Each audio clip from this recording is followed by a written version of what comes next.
మా జీవిత కాలంలో మమ్మల్ని ఎంతగానో పోషిస్తూ మాకు తోడుగా ఉంటున్నటువంటి తండ్రి, మీకు స్తోత్రాలు. దేవా, ఈ సమయము బైబిల్ తరగతిగా నీ సన్నిధిగా కూడుతూ ఉంటుండగా దేవా, ఇదిగో నాయన మీ చిత్త ప్రకారం తరగతి నిర్వహించబడుటకు సహాయం చేయండి. రాని ఉన్నవారు సకాలంలో వచ్చుటకు నాయన కృప చూపించండి. ఈ మాటలు తండ్రి, ఇదిగో నాయన ప్రతి ఒక్కరూ శ్రద్ధ కలిగి వినిలాగున, నేర్చుకునేలాగున, ఆత్మీయంగా బలపడేలాగున తండ్రి కృప చూపించండి. అలా నీ పాత్రగా నాయన, నీ దాసునిగా నీ మాటలు చెప్పగలిగేటువంటి కృపనివ్వండి. అలా మమ్మల్ని నడిపించమని, సహాయం చేయమని, క్షమాభివృద్ధినివ్వండి. క్రీస్తు యేసు నామములో ప్రార్థించి వేడుకొంచున్నాము తండ్రి, ఆమేన్. ప్రభువైనటువంటి యేసుక్రీస్తు నామములో చేరువచ్చిన మీ అందరికీ కూడా ప్రభు పేరట హృదయపూర్వకమైన వందనాలు. ప్రియమైనటువంటి దేవుని వారలారా, దెస్సలోనికలకు రాసిన 2వ పత్రిక అపోస్తుడైనటువంటి పౌలు దెస్సలోనికైలకు రాస్తూ దెస్సలోనికలో ఉన్న సంఘానికి ఉన్నటువంటి వారిని ప్రోత్సహించుటకు, ఆత్మీయంగా బలపరచుటకు తను దేవుని యొక్క వాక్యమును లేక దేవుని ఆత్మూలంగా పలుకుచున్నటువంటి దేవుని మాటలను రాసి ఉన్నటువంటి రీతిని మనం చూస్తూ ఉన్నాం. 6-8 వచనాలు కలిగి ఉన్నటువంటి భాగం. ప్రభువైన యేసు తన ప్రభావమును కనుపరచు దూతలతో కూడా పరలోకము నుండి అగ్ని జ్వాలలో ప్రత్యక్షమై దేవుణ్ణి ఎరగిన వారికి, మన ప్రభువైన యేసు సువార్తకు లోబడిన వారికి ప్రతిదండన చేయనప్పుడు మిమ్మును శ్రమపరచు వారికి శ్రమయు, శ్రమ పొందుచున్న మీకు మాతో కూడా విశ్రాంతియు అనుగ్రహించుట దేవునికి న్యాయమే. ఇక్కడికి మాటలు మనం చూస్తే యేసుక్రీస్తు రాని ఉన్నాడు. ఆయన మరణము నుండి తిరిగి లేచిన ఆయన దేవుని కృపార్శ్వమున కూర్చుండి ఉన్నాడు. మరలా ఆయన తిరిగి రాబోతున్నాడు. కాబట్టి ఆయన ఎక్కడ, ఎప్పుడు అనేటువంటిది ఎవరికి తెలియదు, అది రహస్యం. కాబట్టి ఇదిగో ఇప్పుడు వస్తాడు, అప్పుడు వస్తాడు అని ఏమాత్రం కూడా చెప్ప వీలు పడదు. కనుక ప్రభు అయినటువంటి యేసు ఎలా వస్తాడు? వచ్చినప్పుడు తన ప్రభావమును కనుపరచు దూతలతో కూడా పరలోకములో నుండి అగ్ని జ్వాలల్లో ప్రత్యక్షమవుతాడు. ఈ విషయాన్ని ముందు వారం ఆలోచించాం. తర్వాత ఏమంటున్నాడు? దేవుణ్ణి ఎరగిన వారికి, మన ప్రభు అయిన యేసు సువార్తకు లోబడిన వారికి ప్రతిదండన చేయనప్పుడు అన్నాడు. అంటే దేవుణ్ణి ఎరగిన వారికి దేవుడు ఏం చేస్తాడట? ప్రతిదండన చేస్తాడు. అలాగే సువార్త లోబడిన వారికి దేవుడు ఏం చేస్తాడు? ప్రతిదండన చేస్తాడు.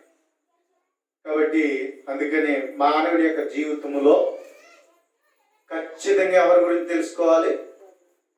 దేవుని గురించి తెలుసుకోవాలి. దేవుని గురించి తెలియకపోవడం అది చాలా పెద్ద తప్పు మన జీవితంలో. అన్ని తప్పుల కంటే తప్పేంటంటే దేవుణ్ణి నమ్మకపోవడమే, దేవుణ్ణి ఎరగకపోవడమే. అదే మన జీవితంలో చేసేటువంటి ప్రధానమైన తప్పు. రెండవది, సువార్తకు లోబడకపోవడం మనం చేసినటువంటి పాపం. చాలా మంది అంటారు, ఏమండి నేను సిగరెట్లు కాల్చును, తాగుబోతుని గాను, అబద్ధికుని గాను, మోసాలు చేయను, నేను చాలా నిజాయితీపరునండి, నీతిపరునండి అని చెప్పచ్చు. కానీ నువ్వంత స్వచ్ఛముగా నువ్వు ఉంటే ఆ స్వచ్ఛత నిన్ను ఎక్కడ తీసుకెళ్తుందో తెలుసా? దేవుని యొద్దకు నడిపిస్తుంది. ఒకవేళ దేవుని అర్థం చేసుకోలేనటువంటి రీతిలో నీ జీవితంలో ఉన్నట్లయితే ప్రియమైన వారలారా, అది నేరమే, పాపమే. కాబట్టి అందుకని ఒక మనిషి జీవితంలో ఖచ్చితంగా ఎవరిని తెలుసుకోవాలి? దేవుణ్ణి ఎరిగిన వారిగా ఉండగలగాలి. కాబట్టి మనకి ఎవరు సహాయం చేస్తున్నారు, మనకి ఎవరు మేలు చేస్తున్నారు, మనల్ని మనకు కావాల్సిన వారిని సమకూరుస్తున్నటువంటి వ్యక్తిని ఎవరినైనా నాకు ఎవరు సహాయం చేస్తున్నారు, ఏం చేస్తున్నారు తెలుసుకోవాలి కదా అని ఖచ్చితంగా తెలుసుకోవాలి. ఎవరు సహాయం చేస్తున్నారో వారిని ఖచ్చితంగా తెలుసుకుని వారి పట్ల ఏం కలిగి ఉండాలి? కృతజ్ఞత కలిగి ఉండాలి. అంతే తప్ప సహాయం చేసే వాళ్ళు ఒకరైతే మరొకరు సహాయం చేస్తున్నారని చెప్పుకున్నాం అనుకోండి, తప్పే కదా. సహాయం చేసే వాళ్ళు ఏమో ఒకరు, మనం ఇంకొకరికి ఆపాదిస్తున్నాం మనం, అప్పుడు అది తప్ప కదా, తప్పే. కాబట్టి మనకి ఎవరు సహాయం చేస్తున్నారో, మన పుట్టుకు కారకులు ఎవరు? ఇప్పుడు తల్లిదండ్రులు ఉన్నారు. తల్లిదండ్రుల ద్వారా పోషింపబడి పెంచబడి విద్యాబుద్ధుల చేత చక్కటి భవిష్యత్తు వచ్చిన తర్వాత ఆ తల్లిదండ్రులను మనం పట్టించుకోకపోతే తప్ప కదా, తప్పేనా? వాళ్ళకు లోబడాలి కదా, ఏమండి? అంతే తప్ప తల్లిదండ్రులు ఎంత కష్టపడి ఎంత చేస్తే నా జన్మకు లేకపోతే నా భవిష్యత్తుకు వాళ్ళ కాదు కారకులు మరొకరు అని చెప్పితే తప్ప కదా. అలాగే దేవుని మూలంగా పుట్టిన మనం, దేవుని ద్వారా బ్రతుకుతున్నటువంటి మనం, ఆయనను ఎరగకుండా ఈ బ్రతుకంతా కూడా మరొకరికి ఆపాదిస్తే అది తప్పే. అందుకని దేవుడు దాన్ని క్షమించడం లేదు. అందుకని దేవుడు ఇది తెలియకుండా ఉంటాడేమో అని చెప్పి దేవుడు సువార్త ప్రకటిస్తున్నాడు. సువార్త ఏం చేస్తుంది? దేవుని గురించి తెలియచేయబడుచున్నది, దేవుని ప్రేమను గురించి చెప్పబడుచున్నది. నీ పాపాలు క్షమించుట కొరకు ఆయన చేసినటువంటి ప్రేమ ఏమిటో, ఆయన అనుగ్రహించిన రక్షణ ఏమిటో దేవుడు ఏం చేశాడు అన్నట్లయితే అవన్నీ కూడా సువార్త ద్వారా తెలియచేస్తున్నాడు. మరి సువార్త దేవుని సత్యమైనప్పుడు, ఆ సువార్త ద్వారా దేవుడు నీతో మాట్లాడుతున్నప్పుడు నాకు సంబంధం లేదు, నేను నమ్మను, నాకు వద్దు అంటే తప్పే కదా. కనుక ప్రియమైన వాళ్ళరా, అందుచేత దేవుడు ఏం చేస్తానంటున్నాడు? ప్రతిదండన చేస్తాను అని చెప్తున్నాడు, అంటే శిక్షిస్తాడట. అందుకని ఆ భయంకరమైన దండన మనం ఎవరో కూడా పొందకూడదు. అందుకే దేవుడు ఒకవేళ నీకు కష్టంగా ఉన్నప్పటికీ, ఇష్టం లేకపోతున్నప్పటికీ నువ్వు అర్థం చేసుకోవాలని దేవుడు ఏం చేస్తున్నాడు? సువార్తను ప్రకటిస్తున్నాడు. ఏమండి? సువార్తను ఏం చేస్తున్నాడు? దేవుడు ప్రకటింపజేస్తున్నాడు, ఆయన పని. కాబట్టి అందుచేత ప్రియమైన వాళ్ళారా, అందుకని దేవుడు ప్రతిదండన చేస్తాను అని చెప్తున్నాడు. మరొక మాట పౌలు గారు చెప్తున్న మాటలో, మిమ్మును శ్రమపరచు వారికి శ్రమ అన్నాడు. ఇంకేం జరుగుతుంది? దశలోనిక పట్టణంలో ఏం జరుగుతుంది అనే విషయాన్ని మనం చూసినట్లయితే, దశలోనిక పట్టణంలో క్రీస్తును సంఘమును హింసే స్థితికి వెళ్ళారు. ఎందుకు వెళ్ళారు అంటే, ప్రతి మనిషి తను ఎక్కడ పుట్టాడో, తను ఎలాగైతే పెరిగాడో వాటికి ఏమైపోతాడంటే బద్దుడైపోతాడు మనిషి కదా. తనకు అలవాటైన అలవాట్లు మానుకోలేడు, తను నమ్ముకున్న నమ్మకాలని మానుకోలేడు, అవునా కదా. అందుకని ఈరోజు చదువు ద్వారా ప్రపంచంలో మూఢనమ్మకాలు అనేవి ఉన్నాయి, చాలా మూఢనమ్మకాలు. ఆ మూఢనమ్మకాలు మనిషికి చాలా ప్రమాదకరమైనవి. ఆ మూఢనమ్మకాలతో చాలా మంది అనారోగ్యానికి గురయ్యారు, మరణాలకు కూడా గురయ్యారు. కాబట్టి అలాంటి మూఢనమ్మకాలతో చాలా సమస్యలు ఎదుర్కొన్నటువంటి పరిస్థితి జరిగింది. అందుకని ప్రభుత్వం ఏం చేసిందంటే, ఆ మూఢనమ్మకాలని రూపుమాపాలని సమాజ శ్రేయస్సు కొరకు ప్రభుత్వం కొన్ని పథకాలని, కొన్ని నియమాలను ఏర్పాటు చేసింది. అందుకని విద్య ద్వారా మూఢనమ్మకాలు పారద్రోలాలి అని చెప్పేసి ఏం చేస్తున్నారు? విద్యా విధానాన్ని అమలు చేశారు. విద్యా విధానం ఎందుకంటే మంచి అలవాట్లు నేర్పడం కొరకే. చదువు అనేది ఎందుకంటే మంచి అలవాట్లు నేర్చుకోవడానికి.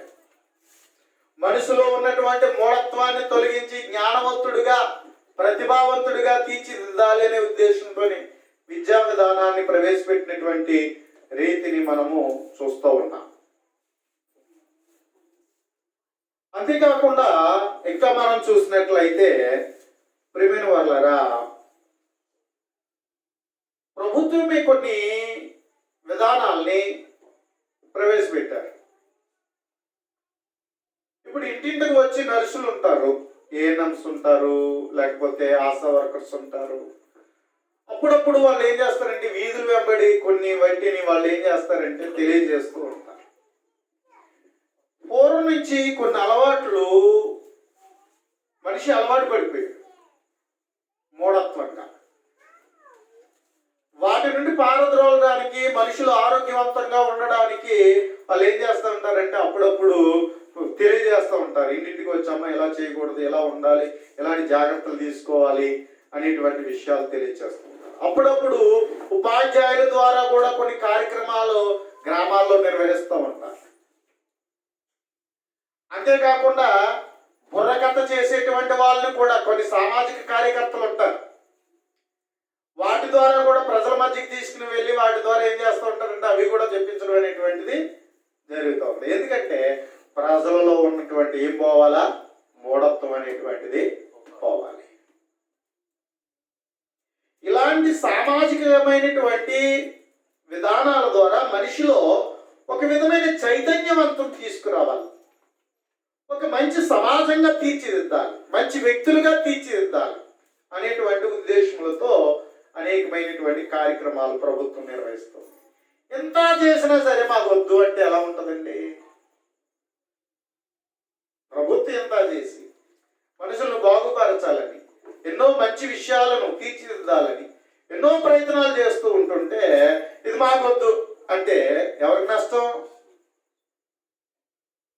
మనకే నష్టం. అదే కదండి. అందుకని ప్రియమైనటువంటి వాళ్ళారా, అలాగే దేవుడు కూడా ఏం చేశాడో తెలుసా? మనిషి అజ్ఞానంలో, మూఢత్వంలో మనిషి బ్రతుకుతూ ఉంటుంటే దేవుని గురించినటువంటి తెలియనటువంటి రీతిలో మనిషి జీవిస్తూ ఉంటుంటే దేవుడు తను ఎరుగునట్లుగా, దేవుడిని ఎరుగునట్లుగా, దేవుని ద్వారా మానవుడు ఆస్వాదించబడినట్లుగా దేవుడు ఏం చేశాడంటే తన పనిని భూమి మీద ప్రారంభించాడు. సువార్తను ప్రకటించాడు. సువార్త ద్వారా అనేకమైన మనోనేత్రాలు తెరవబడాలనేటువంటిది దేవుడు కోరుకున్నాడు. ఎంత చేస్తున్నా సరే నా బుద్ధి నాదే, నా గొడవ నాదే, నాకేం చెప్పొద్దు అంటే ఎలా ఉంటుంది? అందుకని దేవుడు ఇలా చేస్తున్నప్పుడు కొందరికి నచ్చదు కదా. నచ్చలేని వాళ్ళు ఏం చేస్తూ ఉంటారు? ముందు కోపంతో వద్దు అంటారు, తర్వాత ఏం చేస్తారు? అల్లరి చేస్తారు, ఇంకేం చేస్తారు? కొంతమందిని అలాగే ఇంకెలాగా చెప్తూ ఉంటాడు, ఈయన ఎలాగోలాగా ఏదో చేయాలి అనే ప్రయత్నాలు కూడా చేస్తూ ఉంటారు. ఇలాంటివి సమాజంలో జరిగేటువంటి పరిస్థితులు మనం చూస్తాం. అలాగే సువార్త పక్షంగా కూడా సువార్త ప్రకటిస్తున్నప్పుడు మనిషి తనకున్న నమ్మకాలలో, తనకున్న పద్ధతులతో, ఆచారాలతో మనిషి కట్టుబడిపోయిన తర్వాత దేవుని కొరకు సువార్త ప్రకటిస్తున్న సందర్భంలో మొదటి శతాబ్దంలో దెస్సలోనిక పట్టణాన్ని మనం చూసినట్లయితే దెస్సలోనికలో ఉన్నవారు అది నచ్చక, ఇష్టపడక మా సంప్రదాయాలు పాడు చేస్తున్నారు, మా కట్టుబాట్లు పాడు చేస్తున్నారు, ఇలా జరుగుతుంది అని చెప్పేసి ఏం జరిగే పరిస్థితి వచ్చింది? శ్రమపరిచినటువంటి పరిస్థితి వచ్చింది. శ్రమపరిచేటువంటి పరిస్థితి. కనుక ఇలా జరుగుతుంది అనే విషయాన్ని దేవుడు ముందుగానే ప్రవచింపజేశాడు. కీర్తన గ్రంథం 2వ కీర్తన మనం చదివితే, 2వ కీర్తన చదివితే ఇలాంటిది జరుగుతుందనేటువంటి ఉద్దేశాన్ని దేవుడు చెప్పినటువంటి విషయాలు మనం చూడొచ్చు. 2వ కీర్తనలో మొదటి వచనం నుండి అన్యజనులు ఎలా అల్లరి రేపుచున్నారు, జనములు ఎలా వ్యర్థమైన దానిని తలంచుచున్నవి, మనం వారి కట్లు తెప్పుదము రండి, వారి పాశములను మన యొద్దకు పారవేయదము రండి అని చెప్పుకొనొచ్చు భూరాజులు యెహోవాకును ఆయన అభిషిక్తునికి విరోధంగా నిలబడుచున్నారు. ఏలికలు ఏకీభవించి ఆలోచన చేయుచున్నారు. అంటే ఇలా జరుగుతుంది భవిష్యత్ కాలం అని దేవుడు ప్రవచింపజేశాడు. అంటే ఇలా అల్లరి జరుగుతుందని, ఇలా వ్యర్థమైన దాన్ని తలంచేటువంటి ప్రసక్తి ఉంటుందని, కాబట్టి లేనిపోని కట్టుబాట్లు ఏంటి బాబు, మనం చెప్పే కాబట్టి కట్టులు దింపుదాం రండి, పాసాలు దింపుదాం రండి అని అలా ఆలోచించుకుని ఎవరికి ఇంకా భూరాజులు ఏలుకులు అంటే అధికారులు కూడా ఏం చేసే అవకాశం ఉంది, బాధ పెట్టేటువంటి పరిస్థితులు వస్తాయి అనేటువంటి విషయం చెప్పాడు. నిజమే, ప్రవచించినట్టుగానే యేసుక్రీస్తు ప్రభు ఆయన భూమి మీదకు వచ్చాడు, మానవుడిగా వచ్చాడు. ఆయన ఏం చేశాడు? అన్యాయం చేశాడా? అక్రమం చేశాడా? ఏమండి? కాబట్టి ఆయన పాపం ఎరిగిన వాడే, నీతిమంతుడు, పరిశుద్ధుడు, నిష్కలమసుడు. ఏమండి? ఇంత చక్కగా సమాజంలో ఒక మంచిని ఆయన మంచిగా జీవించి మంచిని ప్రకటిస్తే లోకం ఏం చేసింది? ఆయన్ని ఏం చేసింది? ద్వేషించింది కదా. ఏం చేసింది? ద్వేషించింది. కాబట్టి ఆ విషయం యేసు ప్రభు చెప్పాడు. చూడండి యోహాను సువార్తలో 15వ అధ్యాయం, యోహాను సువార్త 5వ అధ్యాయము 18వ వచనం. యోహాను సువార్త 15వ అధ్యాయం 18వ వచనం. లోకము మిమ్మల్ని ద్వేషించిన ఎడల మీకంటే ముందుగా నన్ను ద్వేషించినని మీరు ఎరుగుతారు. లోకం మిమ్మల్ని ద్వేషించిన ఎడల, మీకంటే ముందుగా నన్ను ద్వేషించిన, ఎవరిని? ప్రభు అయిన యేసుక్రీస్తు. 19వ వచనంలో మీరు లోక సంబంధులు అయిన లోకము తన వారిని స్నేహించును, అయితే మీరు లోక సంబంధులు కారు, నేను మిమ్మల్ని లోకంలో నుండి ఏర్పరచుకుని అది చేతనే లోకం మిమ్మల్ని ద్వేషించుచున్నది. లోకం మిమ్మల్ని ద్వేషించుచున్నది అన్నాడు. అంటే ఏమి ఏర్పడే అవకాశం ఉన్నది? ద్వేషం పుట్టేటువంటి పరిస్థితులు ఉన్నాయి. ఎందుకంటే యేసు ప్రభువునే ఆయన సత్యం బోధించినందుకు, నీతిగా జీవించినందుకు, నీతిని ప్రకటించినందుకు యేసుక్రీస్తు ప్రభుని ఏం చేశారు? ఆయన ద్వేషించారు. ఏమండి? ఆయన మీద పగ పూనారు. ఎందుకని? ధర్మశాస్త్రం ఏదైతే చెప్పిందో ఆ ధర్మశాస్త్రం క్రీస్తుని ఎరగలేదు, దేవుడు చెప్పిన విషయాలు గ్రహించలేదు. యేసుక్రీస్తు ప్రభు ఆ విషయాలను ఏం చేశాడంటే ప్రకటించాడు. తప్పేదో తప్పుగా చెప్తూ సత్యమేదో సత్యంగా ఆయన చెప్పినటువంటి పరిస్థితులు ఉన్నాయి. నీతి ఏదో ఆ నీతిని చెప్పాడు, న్యాయం ఏంటో ఆ న్యాయాన్ని చెప్పాడు. అలా చెప్పినందుకు వాళ్ళు ఏమనుకున్నారంటే, మమ్మల్ని ఎంచుతున్నావా, మమ్మల్ని కాదంటున్నావా అని చెప్పేసి వాళ్ళకి ఏమొచ్చింది అన్నట్లయితే యేసుక్రీస్తు ప్రభు మీద ఏమొచ్చింది? పగ పుట్టింది, ద్వేషం పుట్టింది. అందుకని ఏ నేరము చేయనటువంటి ఆయన, ఏ తప్పు చేయనటువంటి ఆయన్ను కక్షగట్టి పగబట్టి ఆయన ఏం చేశారంటే రాత్రి కాడే 3 కోట్లు తీర్పు తీర్చారు. రాత్రి కాడే. అసలు యాక్చువల్గా ఎవరు కూడా రాత్రులు తీర్పు తీర్చకూడదట రూల్ ప్రకారంగా. కానీ ఏం చేశారు? రాత్రి కాడే ఆయన మీద కక్ష కట్టేసి తీర్పు తీర్చారు.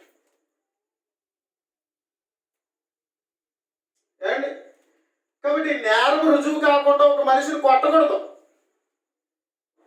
కానీ బందీ చేసి తీసుకెళ్ళిపోయారు. ఆయన మీద నేరం మోపారు. ఇంకా ఎవరిని తీసుకొచ్చారంటే అబద్ధ సాక్షులను పోగు చేసుకున్నారట. వాళ్ళు ఎన్ని అబద్ధాలు సృష్టించినప్పటికీ ఇది సరే అవుతుంది, ఇది సరే అవుతుంది, ఈ విషయంలో అయితే ఎవరు ఒప్పుకోరు. చివరికి ఆయన పలికినటువంటి మాటలనే వారికి అనుకూలంగా చేసుకున్నారు. కాబట్టి ఈ దేవాలయాన్ని పడితే 3 రోజులని కడతానన్నాడు. కడతాను అని చెప్పి కాబట్టి అది తన దేహాన్ని గురించి చెప్తే వాళ్ళు అర్థం చేసుకోకుండా ఏం చేశారు? భౌతికమైన దేవాలయాన్ని కూల్చేస్తున్నాడు దేవదోషకుడు అనే భావన కలిగి ఉన్నారు. సమాజ ద్రోహి అన్నారు. ఆయన దేవుని కుమారుడు అని చెప్పుకున్నందుకు దేవునితో సమానుడిగా చేసేసుకున్నాడు అని చెప్పేసి ఆయన మీద ద్వేషం పూనాడు, అన్యాయపు తీర్పు తీర్చాడు. ఏమండి, సమాజానికి ఆయన ఏం ద్రోహం చేశాడు, ఏం మోసం చేశాడు? ఏమండి, కాబట్టి అలాంటి ఆయనను స్వచ్ఛమైనటువంటి పరిశుద్ధతలో పరిపూర్ణుడైనటువంటి యేసుక్రీస్తు ప్రభువును రాత్రిగాడే నిర్ణయించేసి ఏం చేశారు అన్నట్లయితే, అక్కడికి పిలాతు భయపడుతూ బర్బా కావాలా యేసు కావాలా అని అడిగితే బందిపోడు దొంగ అయినటువంటి బర్బయ్య కావాలి నాకు అన్నాడు. అండి, ఎవరు కావాలని కోరుకున్నారు? బర్బా కావాలి. బర్బా ఎవడాడు? సమాజానికి పీడ పురుగులాడు, చీడ పురుగు. కాబట్టి ఎన్నో దొంగతనం చేశాడు, సమాజంలో ఎంతో అల్లరి రేపాడు. కాబట్టి ఒక టెర్రరిస్ట్ లాంటి వాడు. ఏమండి, అలాంటి వాడు నచ్చాడు. అలాంటి వాడిని విడుదల చేయమంటున్నారు. కానీ యేసుని మాత్రం ఏం చేయమంటున్నారు? సిలువేసమంటున్నారు. సర్వసాధారణంగా ఏ యూదుడు కూడా సిలువ శిక్షను ఒప్పుకోరు. సిలువ శిక్షను ఒప్పుకోరు. అసలు సిలువ శిక్ష ఎవరు చేస్తారంటే ఒక సామాజిక భయంకరమైన టెర్రరిస్ట్ అనమాట. ఇంకా వాడు ఎన్నో హత్యలు చేసి ఉండొచ్చు, ఎన్నో మోసాలు చేసి ఉండొచ్చు, ఎన్నో అల్లర్లు రేపు ఉండొచ్చు. ఆ మనిషి ఇంకా అవి వాడికి అలాంటి ఉంటే ఇంకేమీ లేదండి, బ్రతకలే. అలాంటి ఒక సమాజ విద్రోహి అనమాట. యేసు ప్రభు ఏం చేసాడు? అలాంటివి ఈయన ఏమని కోరుకున్నారు వాళ్ళు?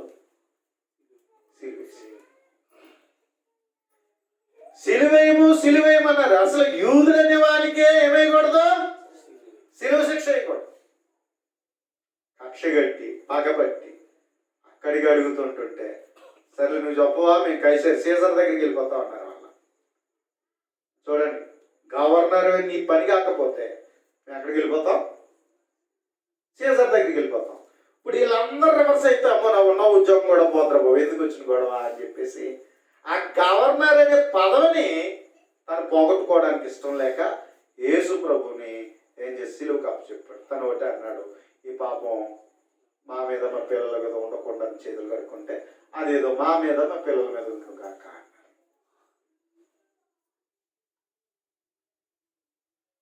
ఒక 70 మంది నీతిమంతుల సభ అని చెప్పుకున్న వాళ్ళు, ఒక న్యాయ సభ, ఒక సుప్రీంకోర్టు ఏం చేసిందంటే అన్యాయమైన తీర్పు తీర్చింది. కారణం ద్వేషం, పగ. ఎవరి మీద? యేసు మీద. ఏమండి, కనుక ప్రియమైన వాళ్ళారా, ఎందుకు అంటే ఏం చెప్పాడు? మారండ్రా బాబు, మంచిగా ఉండండి నాయన, నీతిగా బ్రతకండి, దేవునికి అనుకూలంగా బ్రతకండి, దేవుని ద్వారా దీవించబడండి అని చెప్పడం తప్పు వచ్చింది. అదే కదా ఆయన చెప్పింది. ఇది నీతి కాదు, ఇది వేషధారణ, ఇది నటన అని చెప్పినందుకు మమ్మల్ని అంటావా అన్నట్లుగా వాళ్ళు ఏం చేశారు అన్నట్లయితే, ఆనాడు ఉన్నటువంటి ఆ సామాజిక పెద్దలు కక్షగట్టి యేసు ప్రభుని ఏం చేశారు? తీర్పు ఎన్ని రోజులండి? సర్వసాధారణంగా 3 కోట్లు అప్పటికప్పుడు అంటే ఆ రాత్రి కడే తీసుకెళ్ళిపోయి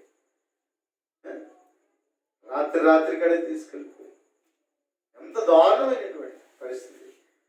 కొరడాలతో చీల్చేస్తే తన శరీరం చీల్చబడినప్పటికీ కూడా ఇదిగో ఈ మనుషుడు అంటుంటే అక్కడికి కనికరించలేదు వాళ్ళు, జాలి పడలేదు వాళ్ళు. అండి, అలాగా ఆయనను ద్వేషించాడు. తర్వాత వచ్చిన సంఘాన్ని గురించి మనం ఆలోచన చేస్తే, సంఘం ప్రారంభం యూదులకు నచ్చలేదు. యూదులు ఏం చేశారంటే ద్వేషించారు, దూషించారు, అల్లరి చేశారు. ఏం చేశారు వీళ్ళు? సమాజంలో సువార్తను బట్టి క్రీస్తు వలె బ్రతకడానికి తీర్మానం చేసుకున్నందుకు, ఏమండి, వారి పాపిష్టి జీవితాన్ని విడిచిపెట్టినందుకు, దేవుని నీతిలో వారు బ్రతకడానికి, దేవుని సత్యంలో వారు జీవించడానికి వారు తీర్మానం చేసుకున్నందుకు, ప్రియమైన వాళ్ళ నాటి సమాజం సంఘం మీద ఏం పెట్టింది? కక్ష కట్టింది, పగబట్టింది. ఏమండి, పగ పట్టింది. సంఘములు ఏం చేయడం జరిగిందంటే వారు పెట్టుకున్న కట్టడలు, వారు పెట్టుకున్నటువంటి పద్ధతులు, మానవ పద్ధతులు ఏవైతే ఉన్నావో వాటిని విడిచిపెట్టక ఏం చేశారంటే, ఇదిగో మా మా మేము పెట్టుకున్న పద్ధతులను కూల్చేయడానికి వచ్చాడు, వాటిని లేకుండా చేయడానికి వచ్చాడు అనేటువంటి రీతిలో వాళ్ళు ఏం చేశారంటే ద్వేషాన్ని పెంచుకున్నారు. అంతేగాని అరే దేవుడు ఉన్నాడు, దేవునికి ఒక చట్టం ఉంది, ఆయన ఒక నిబంధన ఉన్నది, ఆయన తగిన ప్రజలుగా మనం బ్రతకాలి, ఆయన మాట ప్రకారంగా బ్రతకాలి అనేటువంటి ఆలోచన సమాజంలో ఆలోచన లేనటువంటి పరిస్థితి.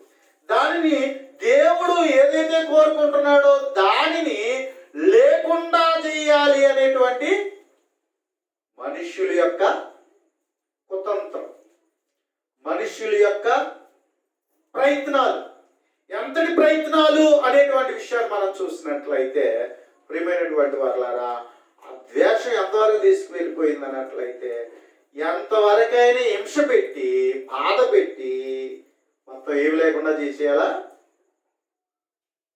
సంఘము లేకుండా చేయాల.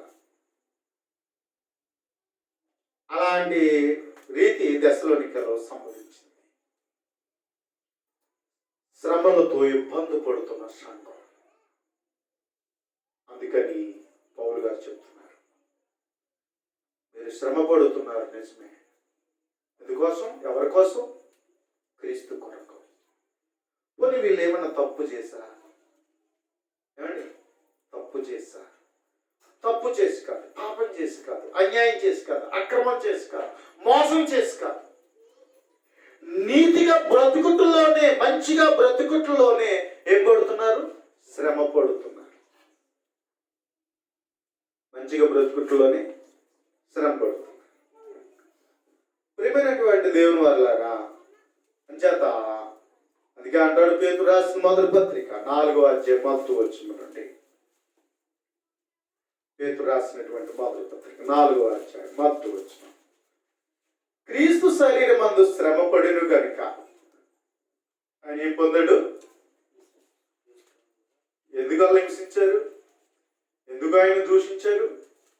ఎందుకు ఆయన అంతలా బాధ పెట్టారు? మరణం పొందినంతగా సిలువ వేసి చంపేశారు. ఆయన ఏమన్నా బర్బలా అంటోడా? ఆ దొంగళ్ళు అంటోడా? కొన్ని చెరువు పక్కన దొంగలు వేశారు కదా, అలాంటోడా ఆయన? కాదు కదా. కాబట్టి ఆయన ఏం చేశాడంటే నీతిగా బ్రతికి, మంచిగా బ్రతికి, న్యాయం చెప్పి ఆయన ఏం చేశాడంటే శ్రమ పడ్డాడు తన శరీరం అందు. అలాగే మనము కూడా ఏమంటే అలాంటి ఆయుధాన్ని ధరించుకోవాలట. ఏ ఆయుధాన్ని ధరించుకోవాలి? ఎందుకంటే యేసుప్రభు చెప్పాడు, పరలోకం వెళ్ళే మార్గం ఇరుకు మార్గం. ఏ మార్గం అది? పరలోకం వెళ్ళాలంటే, స్వర్గం వెళ్ళాలనుకున్న వాళ్ళు, నిత్య జీవం పొందాలనుకున్న వాళ్ళు, ఆ మార్గం ఏంటంటే ఇరుకు మార్గం. ఇరుకు మార్గం, విశాలమైంది కాదని. కాబట్టి ఆ మార్గంలో ఏం పడాలంటే, క్రీస్తు మార్గంలో వెళ్ళాలి అనుకున్నప్పుడు శ్రమ పడడానికే ఏం చేయాలన్నట్లయితే అది ఆయుధంగా ధరించాలట. ఎవరన్నా ఆయుధాలు ఎదటి వారిని శ్రమ పెట్టడానికి ధరించుకుంటారు, ఎదటి వాడితో పోరాడి గెలవడానికి ఆయుధాలు ధరిస్తారు. ఎలాంటి ఆయుధాలు? ఎలాంటి ఆయుధాలండి? కత్తి, కారం, అంటే కత్తులు, కారం, విషంతో కూడినటువంటి వాటివి, బాంబులు, తుపాకులు, ఏమండి, బల్లెములు, ఏమండి, ఇంకా మనం చూస్తే కర్రలు, ఏమండి, కర్రలు, ఇలా తుపాకులు, రకరకాల తుపాకులు వచ్చినాయి కదా, రకరకాల మారణ ఆయుధాలు వచ్చినాయి కదా. అలాంటి వాటిని ధరించుకుంటారు. ఎందుకు? ఎదటి వాడిని బాధ పెట్టడానికి, ఎదటి వాడిని హింసించడానికి, తను గెలవడానికి కదా, తను గెలవడానికి. కానీ రివర్స్, క్రైస్తవుడు ఏం ధరించుకోవాలట? ఏం ధరించుకోవాలి? ఏమంటున్నాడు? మీరు నట్టి మనసు. ఏ మనసు? శ్రమ పడాలనేటువంటి మనసును ఆయుధంగా ధరించాలట. శ్రమ పడాలని, ఎదటి వారిని శ్రమ పెట్టడం కాదు, శ్రమ పడాలి అనేటువంటి ఆయుధాన్నే ధరించుకోవాలట. క్రీస్తులో నాకు ఎన్ని మాటలు వచ్చినా పర్వాలేదు, ఎన్ని ఇబ్బందులు వచ్చినా పర్వాలేదు, ఎలాంటి శ్రమలు వచ్చినా పర్వాలేదు, నాకు ఆనందం, నాకు సంతోషం అనుకోవాలంటే క్రైస్తవుడు. నేను వాటిలోనే ఆనందిస్తాను అనేటువంటి జీవితాన్ని క్రైస్తవుడు కలిగి ఉండాలంట. అయ్యో ఇంట్లో వాళ్ళు నన్ను అర్థం చేసుకోవట్లేదు, అయ్యో ఈదులో వాళ్ళు నన్ను అర్థం చేసుకోవట్లేదు, నా బంధువులు నన్ను అర్థం చేసుకోవట్లేదు, నా స్నేహితులు నన్ను అర్థం చేసుకోవట్లేదు, ఎవరు చూసినా నన్ను అపార్థం చేసుకునే వాళ్ళే కానీ అర్థం చేసుకోలేని వారు ఉన్నారు. అయ్యో నా మీద లేనిపోని అబద్ధాలు వేస్తున్నారు, అబద్ధాలు ఆడుతున్నారు, ఇది నేను ఏం చేశానని అనేటువంటి రీతిలో మనం ఏం చేస్తూ ఉంటామంటే అప్పుడప్పుడు మనం ఫీల్ అయిపోతూ ఉంటాం. నేను ఏమి చేయకపోయినా సరే నన్ను అంటున్నారు అనేటువంటి మాటలు పడుతున్నాను. అడిగేస్తే చాలండి, ఏ పని చేసిన పనులకు అడ్డం వస్తున్నారు, నేను చేసే పనులకు అడ్డం వస్తున్నారు, నేను ఏదైనా చేయడానికి అన్ని ఆటంకాలు వస్తున్నాయి. ఇక నేను ఎలా బ్రతకాలి, ఏంటి శ్రమ నాకు అనేటువంటి రీతిలో ఒక విధమైన మానసిక వేదన, శారీరకంగా పడేటువంటి బాధ, ఇటువంటివి మన జీవితంలో ఏర్పడినప్పుడు దేవుడు ఏమనుకున్నాడు? మహానందమని ఎంచుకోవాలట. ఏమని ఎంచుకోవాలి? మహానందమని ఎంచుకోవాలి. ఎందుకు తెలుసా? 2వ వచనంలో శరీర విషయంలో శ్రమ పడిన వాడు శరీరం అందు జీవించిన మిగిలిన కాలానికి మీదట మనుజాసులను అనుసరించి నడుచుకొనక. ఒకప్పుడు ఎలా నడిచాం మనం? మనుజాసులు. ఎలా జీవించాం? ఏమండి ఇక్కడ చెప్తున్నాడు చూడండి, ఎలా నడుచుకున్నామో. పాపము జోలికి నేమి ఉండను అని చెప్తే ఏమన్నాడంటే 3వ వచనంలో పోకిరి చేష్టలు. ఏమండి అందరూ నవ్వించడానికి కుళ్ళు జోకులు వేసాం. ఏమండి మామూలుగా నిజం చెప్తే మళ్ళీ ఎంత నిష్ఠూరాలు కదా, అందుకని మనం ఏం చేసాం? వాళ్ళ మీద ఏమో చెప్పుకుని జోకులు వేసుకున్నాం మనం కదా, అలా నవ్వుకున్నాం. అవును కదండి, పోకిరి చేష్టలు అంటే అయ్యే కదా. అవునా? అందులో ఏం చేయాలా? నవ్వించడానికి, మంచి చేయడానికి ఏ చేష్టలు అంటే అవి పోకిరి చేష్టలు. ఎంత దారుణంగా మాట్లాడుకుంటారండి. అవును కదా, పోకిరి మాటలు అంటే ఎలా ఉంటాయి? పోకిరి చేష్టలు, దురాశలు. మనకి ఎన్ని ఆశలు కదా. దురాశలు అంటే ఏంటవి? అంతులేని ఆశలు. అవునా? అంతులేనటువంటి ఆశలు, తృప్తి లేనటువంటి ఆశలు, దురాశలు. ఇక మద్యపానం. ఏమండి ఈరోజు మాట్లాడితే ఏంటంట? తాగినోడు మనిషి కదట. ఏమండి ఇదేం బుద్ధిరా బాబు, ఇదేం బతుకురా బాబా, అందరూ ఒకలా ఉంటే నువ్వు ఒకలా ఉన్నావు అంటారు కదా. అందుకని ఏం చేస్తున్నారు? స్నేహితులతో సరదాగా ఉండాలంటే ఏం చేయాలా? తాగాల. అదే కదా సరదా. అవునా? అందుకని మద్యపానం, సరదాలు అవే కదా. అల్లరితో కూడిన ఆటపాటలు, తాగుబోతులు, ఇందులు, ఇంకా చేయదగిన విగ్రహ పూజలు మొదలైన వాటి యందు నడుచుకొనుచు ఆన్యజనుల ఇష్టం నెరవేర్చుచుంటూ గతించిన కాలమే చాలును. కాబట్టి ఇలాగా మనం ఏం చేసాం? వాళ్ళ మీద వీళ్ళ మీద రాళ్ళేస్తూ, అసూయపడుతూ, కోపాలు పడుతూ, కక్షలు కలిగి ఉండి, కళాలు కలిగి ఉండి మన వల్ల ఎవరికి సుఖం లేకుండా చేసుకున్నాం. మనకి సుఖం లేదు, యాత్రుడికి సుఖం లేకుండా చేసినాం. ఎలాంటి బ్రతుకులు బ్రతికిన వాళ్ళమే కదా, ఎలాంటి జీవితాన్ని జీవించిన వాళ్ళమే. కాబట్టి అయితే ఏం చేయబడింది? మనకు సువార్త వినబడింది. ఏం చేయబడింది? మన జీవితంలో సువార్త ప్రకటించబడింది కదా. సువార్త ప్రకటించబడిన తర్వాత మనం ఏం చేసామంటే ఇవన్నీ పాపిష్టి క్రియలు, శరీర సంబంధమైన క్రియలు, వీటి వలన నష్టం కానీ ప్రయోజనం లేదు, ముఖ్యముగా దేవునికి ఇష్టము కాదు అని నిర్ణయించుకున్నాం. ఇలాంటి జీవితం దేవునికి అసహ్యం, దేవునికి విరుద్ధం. కాబట్టి దీనివల్ల వచ్చే జీతం మరణము అని చెప్పి, అయ్యో నేను ఇంత ఘోరంగా దుర్మార్గంగా బ్రతుకుతున్నానా అని చెప్పి దేవుని ఎదుట ప్రత్యక్షపడి ఆయన ఇక నుంచి నేను నా బ్రతుకును మార్చుకుంటున్నాను, నా బ్రతుకును మార్చు, నన్ను క్షమించు అని చెప్పేసి అక్కడి నుంచి మన జీవితంలో ఏం చేసాం? పాపపు జీవితాన్ని విడిచిపెట్టాం. 4వ వచనం, అపరిమితమైన ఆ దుర్వ్యాపారమునందు తమతో కూడా మీరు పరిగెత్తకపోయినందుకు.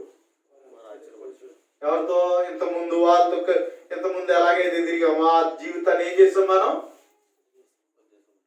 వదిలేసాం. కోపం లేదు, కక్ష లేదు, కలహం లేదు, ద్వేషం లేదు, అయ్యేమీ వద్దు, నేను దేవుని బిడ్డనే అని కూర్చున్నాం. అప్పుడు మనం దేవుడిని నమ్ముకున్నా, ఇక్కడి నుంచి నేను దేవుని బిడ్డను, క్రైస్తవును అని తీర్మానం చేసుకున్నాను. గతంలో ఏవైతే ఉన్నావో వాటన్నిటిని విడిచిపెట్టేశాం. ఆ మోసపూరితమైన జీవితాన్ని విడిచిపెట్టేస్తాం. కాబట్టి ఇవన్నీ విడిచిపెట్టేసి మనం ఏం చేసామంటే ఇంకా దేవుడు అంటున్నాము. కాబట్టి ఏం జరుగుతుంది? దుర్వ్యాపారం తమతో కూడా మీరు పరిగెత్తకపోయినందుకు, లోకంతో, లోక స్నేహాలతో మనం పరిగెత్తకపోయినందుకు వాళ్ళు ఏం చేస్తారట? ఆశ్చర్యపడతారట. ఏం చేస్తారు? ఫస్ట్ ఏమొస్తుంది? నువ్వే మాకన్నా ముందు పరిగెట్టేవాడు కదా, మాకన్నా బాగా చేసేవాడు కదా, ఏంటి ఈరోజు నువ్వే మారిపోయింది? ఒరే అబద్ధాలు ఆడుకున్నా, నేను చెప్పరా అంటదా అంత లోకం. ఎక్కడ పడితే అక్కడ కనబడినాడు, ఎక్కడ పడితే ఇలా చేసినాడు, తాగి పడిపోయినాడు, ఇన్ని అలవాట్లు కలిగినాడు, నువ్వు ఎలా మారిపోయాడు నేను నమ్మడం. ఆశ్చర్యం. అక్కడ ఏం చేస్తారట? మిమ్మును దూషించుచున్నారు. ఏమొస్తుంది? దూషణ. అక్కడి నుంచి ఊరుకుంటాం మనం? ఊరుకోం. ఏంటంటే బ్రదర్, స్నేహితుగా, లేకపోతే ఎవరు కనబడితే దేవుడిని అనుకోండి, దేవుడు మంచి జీవితం ఇస్తాడు, ఆశీర్వాదకరమైన జీవితాన్ని ఇస్తాడు, కాబట్టి మీరు ఇదిగో సువార్త వినండి, రండి చర్చికి రండి అని చెప్తా ఉంటాం. మనం చెయ్యం కదా, మీరు కూడా చేయకండి అని చెప్తాం. ఇది ఎలా ఉంటుంది? ఇది ఎలా ఉంటుంది? ఒప్పుకోరు కదా. ఒప్పుకుంటారా? ఒప్పుకోరు. ఇలాగ మాట్లాడినందుకు ఇలాగ మారాము, నాకులాగా నువ్వు కూడా మారు అంటావు, నాకన్నా నువ్వు బాగుండాలని కోరుకుంటావు. ఇలా కోరుకోవడమే తప్పు వచ్చింది.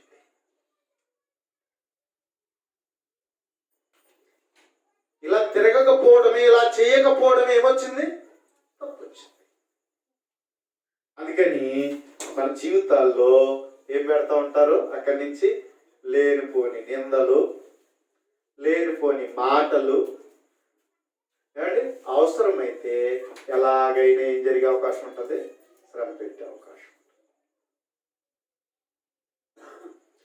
శ్రమ పెట్టేటువంటి అవకాశం, అపార్థం చేసుకునే అవకాశం ఉంటుంది, మన మీద లేనిపోని నిందలు వేసే అవకాశం ఉంటుంది.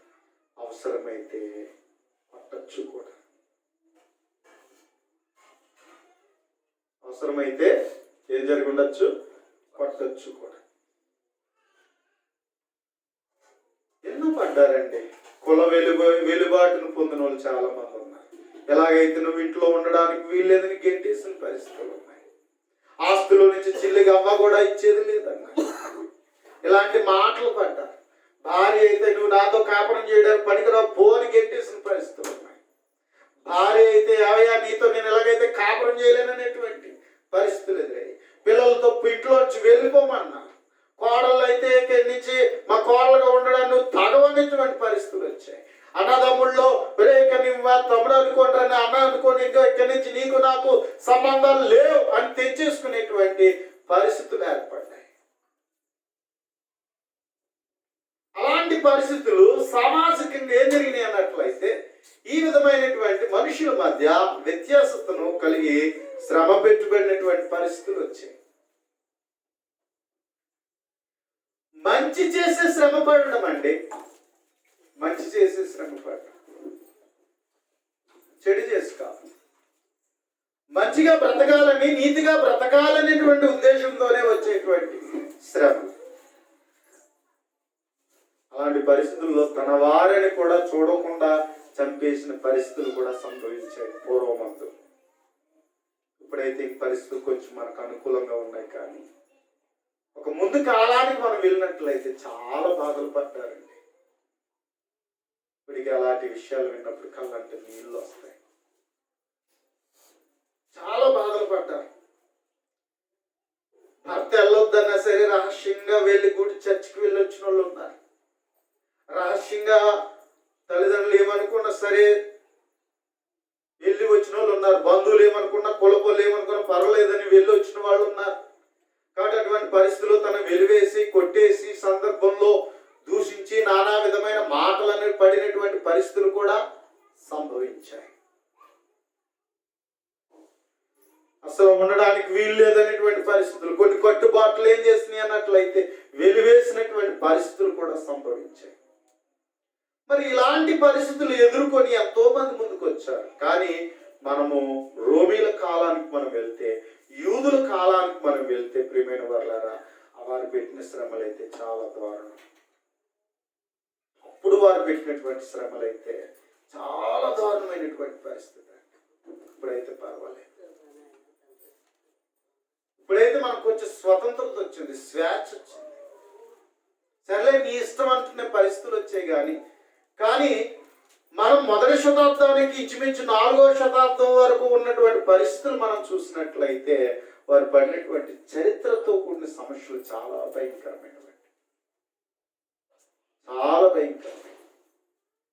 కనుక ప్రియమైనటువంటి దేవుని వారులారా, అంచేత మరి ఇలాంటి శ్రమలు అనుభవించినటువంటి పరిస్థితుల్లో మరి ఏంటి వాళ్ళ ప్రతిఫలం? ఏంటి ప్రతిఫలం అంటే, మరి దేవుడు ఎందుకు ఇలా ఊరుకుంటున్నాడు? ఇన్ని శ్రమలు పడుతుంటే దేవుడు ఎందుకు పట్టించుకోవడం లేదు అనిపిస్తూ ఉంటుంది కదా. దేవుడు మన జీవితంలో ఎలా ఆడుకుంటున్నాడా అని కూడా అనిపిస్తూ ఉంటుంది. ఇన్ని కష్టాలలో, ఇన్ని బాధల్లో మనం చూడకుండా ఆయన ఉంటున్నాడా అంటే, మనం ఆయన పిల్లలుగా బ్రతకడానికి ఎలాంటి కష్టాలు పడాలా, ఇలాంటి బాధలు పడాలా అని అనిపిస్తూ ఉంటాం. అరే లోకంలో బ్రతికిన వాడికి ఏ బాధలు లేవే, వాడికి ఏ కష్టాలు లేవే, వాడు ఏం చేసినా వాడు కలిసి వస్తుంది, అన్ని విధాలుగా బాగున్నాయే. అరే నేను దేవుని నమ్ముకుని నీతిగా ఉండాలనుకుని, పరిశుద్ధంగా ఉండాలనుకుని, సత్యంగా ఉండాలనుకుంటేనే నా బోటోడికి ఎందుకు ఇలాంటి కష్టాలు వస్తున్నాయి? ఇది పరిస్థితి. కానీ ప్రియమైన వాళ్ళారా, ఏదైనా ఒకటి సంపాదించాలంటే కష్టపడే సంపాదించాలి. అదేనండి, కష్టపడే సంపాదించాలి. ఈరోజు కూలి పనికి వెళ్తున్న వాళ్ళు వారు ఇచ్చేటువంటి 500 లేకపోతే 1000 రూపాయలు కూలి అన్నప్పుడు అది సింపుల్గా ఇచ్చేస్తారా? అలా ఇస్తే ఎవరిని ఒప్పుకుంటారా అండి? ఎవరిని ఒప్పుకుంటారా? ఇచ్చే 500 ఇచ్చే 1000 రూపాయలు సింపుల్గా ఇచ్చేస్తే ఎవరు ఒప్పుకుంటారు? బాబు ఇది ఎక్కడ అన్యాయం బాబు, వచ్చినందుకు 1000 రూపాయలు ఇచ్చిన అంటారు. అంతే కదా. అంటే ఏం చేయాలి? ఇప్పుడు కష్టపడాలి. ఎంత బరువులు మోస్తారు, ఎంత శ్రమ పడతారు. అవునా? కూలి పనులు, పొలంలోకి వెళ్ళి పని చేసుకొని చూడండి, బిల్డింగ్ వర్కులు చేసుకొని చూడండి. ఎక్కడో ఉన్న ఇసుక ఎక్కడోకో మొయ్యాలంటే ఎంత కష్టం ఆలోచించండి. ఎక్కడో ఉన్న ఇటుకలు ఎక్కడో మొయ్యాలంటే ఎంత కష్టం ఆలోచించండి. కొన్నిసార్లు మనం చూస్తే ఐరన్ సంబంధించినటువంటి వాటిని పనిని మనం చూస్తాం, వాళ్ళ చేతులు కాలిపోతూ ఉంటాయి. ఒక పొయ్యి కాడ పనిచేస్తూ ఉంటారు. వాళ్ళు ఎక్కువగా వేడిని అనుభవిస్తూ ఉంటారు. ఆ జీతాన్ని కట్టుబడి అలా పనిచేస్తూ ఉంటారు. ఎలక్ట్రిషియన్స్ వరకు ఒక్కొక్కసారి షాక్ కొట్టేస్తూ ఉంటారు, ఒక్కొక్కసారి వాటిని చేతులు గాయాలు అవుతూ ఉంటాయి. చాలా కష్టమే. కానీ ఏం చేస్తున్నాం? ఒక జీతం కొరకు మనం ఏం చేస్తున్నాం అంటే దాని అంతటిని మనం ఎదుర్కొంటున్నాం. ఇప్పుడు మోషే గారు చేసే పని ఉంది, ఆయన చాలా ఇబ్బందులతో కూడినటువంటి పని, అంత సులభమైనటువంటిది కాదు. కాబట్టి ఆ పనిముట్లతో వాటితో పనిచేసినప్పుడు ఒక్కొక్కసారి కొట్టపోయి ఏళ్ళ మీద వేసుకునే పరిస్థితులు, ఒక రోజు తానే హాని చేసుకున్నటువంటి పరిస్థితి కూడా ఏర్పడింది. ఆ మిషన్ రివర్స్ అయిపోయింది కదా. ఒక్కొక్కసారి కళ్ళు పొగలు పెట్టేసేసి ఆయన ఇబ్బంది పడిపోయిన పరిస్థితులు వచ్చాయి. ఎందుకంటే వారు తీసుకున్న దానికి న్యాయం చేయాలా, వారు ఒప్పుకున్న దానికి న్యాయం చేయాలి, కష్టపడాలి. కష్టపడితేనే అతని దగ్గర తీసుకోవాలి. ఒకవేళ అలా తీసుకుపోతే అది న్యాయమే. అలాగే దేవుడు నీకు నాకు ఇవ్వబోతున్న పరలోకం అది పొందుకోవడానికి మనం ఏం చేయాలా? కష్టపడాలి. అందుకనే దేవుడు కష్టపడేవాడికి ఏమిస్తాడో తెలుసా? శ్రమ పడేవాడికి ఏమిస్తాడో తెలుసా? ఆయన మన కొరకు పరలోకం ఇచ్చేవాడిగా ఉన్నాడు. అందుకని ఇక్కడ శ్రమ పెట్టే వారికి శ్రమ అంట, శ్రమ పొందుతున్న వారికి విశ్రాంతి అనేటువంటి మాటను పలికాడు. ఇక్కడ మాటలు మనం చూసినట్లయితే ఏమంటున్నాడు? మిమ్మును శ్రమపరచు వారికి శ్రమయు, శ్రమ పొందుచున్న మీకు మాతో కూడా విశ్రాంతియు అనుగ్రహించుట దేవునికి న్యాయమే న్యాయమే అని చెప్తున్నాడు. ఒకవేళ నిన్ను ఎవరైనా శ్రమ పెడితే శ్రమ పెట్టబడిన వారికి శ్రమ ఉంది. అలా అని చెప్పేసి వెంటనే శ్రమ పెడుతున్నాడా దేవుడు? ఒక నీతిగా పోతున్నవాడు, న్యాయంగా పోతున్నవాడు, సత్యానిగా పోతున్నవాడిని బాధ పెట్టేవాళ్ళు ఉన్నారు లోకంలో. ఏమండి? అడుగడుగున ఆటంకాలు పెట్టేవాళ్ళు ఉన్నారు. అలా అని చెప్పేసి ఆటంకపరిచారు కదని వెంటనే దేవుడు ప్రతిఫలం ఇచ్చేస్తున్నాడా? దేవుడు వెంటనే ప్రతిఫలం ఇవ్వలే. కారణం ఏంటో తెలుసు? ఒకవేళ దేవుడు ప్రతి ఒక్కరి మీద కోపం చూపిస్తే ఎవరు బతుకుతాం? ఎవరు ఉండగలరు ఈ భూమి మీద? అయినప్పటికీ దేవుడు ఎందుకు ఇస్తున్నాడో తెలుసా? ఎందుకు అంత దీర్ఘశాంతమో తెలుసా? ఎందుకు అంత ప్రేమో తెలుసా? నువ్వు ఎప్పటికైనా మారతావేమో అని, తెలుసుకుంటావేమో. అందుకని ఒకప్పుడు నానా మాటలు అన్న వాళ్ళు ఈరోజు దేవుళ్ళలోకి వచ్చిన వాళ్ళు ఉన్నారు. నాకు తెలిసిన ఒక ఆవిడ ఉంది, ఒక చనిపోయింది కూడా నా వారంలో. వాళ్ళు కోడలుని కుమారుడు చచ్చుకొచ్చేవాళ్ళు, ఆవిడేమో ఒప్పుకునేది కదట. నానా మాటలట. ఇక మీ పని పాఠాలు ఇదేట్రా, ఎందుకు వస్తున్నారు రా అనేదట. మీరు ఎందుకు వస్తున్నారా అని చెప్పేసి ఏం చేసేదంటే మాట్లాడదు, తిట్టేదట వచ్చిన వాళ్ళని. భయపడిపోయేవారంటండి. అలాంటి ఆవిడ మరలా ఏ ప్రభునైతే దూషించిందో మరలా ప్రభుని తెలుసుకుని రక్షణ పొందింది.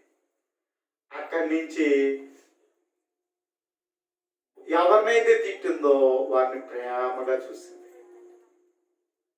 ఎవరినైతే దూషించిందో వారిని ప్రేమగా పలకరించింది. ఆమె కూడా చెప్పింది, మీరు కూడా దేవుని నమ్ముకోండి అని చెప్పింది. ఏ మాటనైతే వద్దో అదొద్దా నాకు చెప్పగా పడ అన్నటువంటి ఆవిడే మరలా ఆవిడే చెప్పిందట, బాబు దేవుని నమ్ముకోండి. ఒకవేళ ఆ రోజు అన్నది కదా అని దేవుడు కోపగించి ఒక శాపమని ఇచ్చేస్తే ఇంటి పరిస్థితి. కానీ దేవుడు అలాంటి కాదు కదా. ఎందుకు కనికరిస్తున్నాడో తెలుసా? ఎందుకు ప్రేమిస్తున్నాడో తెలుసా? ఇంతలా మనం చేస్తున్నా, ఇంతలా చేసిన ఏంటో తెలుసా? నువ్వు మారాలి, తెలుసుకోవాలి అని దేవుడు కోరుతున్నాడు. ఇచ్చిన అవకాశం మన జీవితంలో సద్వినియోగము చేసుకోవాలి. ఎందుకంటే పౌలు గత జీవితాన్ని మనం చూస్తాం. పరిశీలి నిష్ఠతో పెరిగాడు కదా. ధర్మశాస్త్ర సంబంధమైన ఒక నిష్ఠగా బ్రతికి తను ఏం చేశాడంటే ఆ నిష్ఠలో ఆ నీతి కొరకు ఎవరి నీతి కాదన్నాడు? దేవుని నీతిని కాదన్నాడు, క్రీస్తుని కాదన్నాడు, యేసుని కాదన్నాడు, యేసుని నమ్మిన వారిని కాదన్నాడు. ఏం బతుందా లేదా, ఎందుకు ఇలాంటి వాళ్ళని చంపేయడమే బెస్ట్ అనుకున్నాడు. అంతే. ఎలాగో అలాగే హింసించి వీళ్ళని ఒప్పుకునేలా చేయాలనుకున్నాడు. కాబట్టి ఏం చేశాడు అన్నట్లయితే ప్రియమైన వాళ్ళరా, అక్కడి నుంచి హింస ప్రారంభించాడు. యెరూషలేములో, యోదయాలో హింస ప్రారంభించాడు. సంఘం ఎక్కడ ఉందని తెలుసుకున్నాడు? సిరియాలో ఉందనుకున్నాడు, దమస్కులో ఉందని అనుకున్నాడు. అంటే వాళ్ళ దగ్గరికి కూడా వెళ్ళి వాళ్ళని తీసుకొచ్చేయాలి, వాళ్ళని మార్చేయాలా. ఎందుకు ఈ లేని పని పద్ధతులు ఇవి ఎందుకు మనల్ని పాడు చేస్తున్నారు వీళ్ళు అనుకున్నాడు. అలాంటి వాడు గుర్రమెక్కాడు, కొందరు తీసుకుని వెళ్తున్నాడు. మార్గ మధ్యలోకి వచ్చాడు. మిట్ట మధ్యాహ్నం వేళ ఒక వెలుగు తన ఎదుట ప్రకాశించింది. వాళ్ళకి అనుభవాలు ఉన్నాయి. దేవదూత కానీ మరి ఎవరైనా కానీ ఒకవేళ ఆ విధంగా కనబడతారని వారి లేఖనాలను బట్టి తనకు అర్థమైన రీతిలో తను అంటున్నాడు, ప్రభువా నువ్వెవడో అని అడిగాడు. నువ్వు హింసించుతున్న యేసును అన్నాడు. నువ్వు హింసించుతున్న యేసును అని చెప్పినప్పుడు మరొక మాట ప్రభు చెప్పాడు ఏంటంటే, మునుకోళ్లకు నువ్వు ఎదురు తన్నుతున్నావు. ముళ్ళు ఎవరైనా తన్నగలరా? ముళ్ళు తన్నితే ఏమవుతుంది? కాలు ఎందుకు పనికిరాదు. ఇంకా అది కాదని ఇంకా తన్నుతూ ఉంటే ఇంకేమవుతుంది? మొత్తం యావత్ శరీరమే గాయాలైపోతాయి. అంతే కదండి. కాబట్టి మునుకోళ్ళకు ఎదురు తిరిగాడట పౌలు గారు. యేసుప్రభు అన్న మాటకి ఒక్కసారి తన హృదయం పగిలిపోయింది. అరే, ఈ యేసే మెస్సీ అయితే నేను కాదని మొండోడుగా దీన్నే దేవుడు ధర్మశాస్త్రం నుండి ఏ విధమైన దేవుడు ప్రవచించాడో దేవుని యొక్క విధానానికి నేను ఎదురు తిరిగానా అని చెప్పేసి వెంటనే 3 దినాలు ఏమీ తినకుండా ప్రత్యత్తాపంతో దేవుని ఎదుట బ్రతిమలాడుకున్నాడు. తను ఒప్పుకున్నాడు, పాపులలో ప్రధాన మారు మనసు పొందాడు. ఏది హింసించడం ప్రారంభించాడో అక్కడి నుంచి ప్రారంభమైంది. ఏం ప్రారంభమైంది? ఈ సత్యం అందరికీ తెలియాల. ఈ సత్యం నేను తెలియకే చేశాను. ఈ లోకంలో ఎంతో మంది ఇలాంటి వాళ్ళు ఉన్నారు. వాళ్ళందరికీ నేను ఈ విషయాన్ని తెలియచేయాలని తీర్మానించుకున్నాడు. ఎన్నో బాధలు పడ్డాడు. చివరి క్రీస్తు కొరకే తన జీవితాన్ని అర్పించేసి ఎంత కష్టమైన నష్టమైన శ్రమైన భరించేటువంటి వాడిగా జీవించాడు. కనుక ప్రియమైన వాళ్ళరా, ఎందుకంటే శ్రమ పరిచే వారికి ఏముంది? శ్రమ ఉంది. ఇప్పటికైనా తెలుసుకో. తొందరపడి ఎవరి నోటంట మనము దేవుణ్ణి అనడానికి వీల్లేదు, ఎవరిని అనడానికి వీల్లేదు. కాబట్టి ఎందుకు అన్నట్లయితే ప్రియమైన వాళ్ళారా, శ్రమ పరుచు వారికి ఏముందట? శ్రమ. శ్రమ పరుచు వారికి ఏముంది? శ్రమ. శ్రమ పడు వారికి ఏముందట? విశ్రాంతి ఉంది. నువ్వు అనుకోవచ్చు, అయ్యో దేవుళ్ళలోకి వచ్చిన తర్వాత నాకేంటి కష్టాలు, దేవుడు నమ్ముకున్న తర్వాత నాకేంటి శోధనలు, ఏంటి నాకు బాధలేనా నువ్వు అనుకోవచ్చు. కానీ నీకు పరలోకంలో గొప్ప విశ్రాంతి ఉంది, గొప్ప నెమ్మది ఉంది. దేవుడు నీ కొరకు సిద్ధం చేస్తున్నాడు గొప్ప స్థలం. కానీ నీ జీవితం అంతా గొప్ప విశ్రాంతిని అనుభవించాలని. అందుకని ఈ లోకంలో ఈ 70-80 ఏళ్ళు బ్రతికే జీవితంలో ఎలాంటి కష్టం వచ్చినా చిరునవ్వుతూ ఎదుర్కో. ఎందుకు నాకు ఇలాంటి కష్టం పెట్టావని దేవుడిని ఏం చేయకూడదు? దూషించుకో. అది ఎంత బాధైనా ఓర్చుకో. ఓర్చుకుంటే నీకు మంచి ఉంది, ఓర్చుకుంటే నీకు మేలు ఉంది, ఓర్చుకుంటే నీకు ఆశీర్వాదం ఉంది, ఓర్చుకుంటే నీకు ఆశీర్వాదం ఉంది. కనుక ప్రియమైనటువంటి దేవుని వాళ్ళ, అందుకని దేవునిలోకి వచ్చిన తర్వాత ఎంతటి కష్టం నీ వాళ్ళే నీకు అర్థం చేసుకో. ఎవరిని అర్థం చేసుకోపోయినా నువ్వు మాత్రం దేవునిలో ఉండడానికి నిలబడిపో, బలపడిపో. అయితే దేవుడికి ఏమిస్తాడు? గొప్ప బహుమానం ఇస్తాడు. ఎవ్వరు ఇవ్వలేని బహుమానం, ఎవ్వరు ఇవ్వలేని ఘనత, ఎవ్వరు ఇవ్వలేనటువంటి గొప్ప విశ్రాంతిని దేవుడు నీకు ఇవ్వబోతున్నాడు. అందుకని నీవు దేవునిలో ఎంత కష్టపడితే అంత ఏమున్నాయి? ఆశీర్వాదం ఉంది, గొప్ప విశ్రాంతి ఉంది. కాబట్టి ప్రియమైన వాళ్ళరా, అందుకని యేసుక్రీస్తు రాని ఉన్నాడు.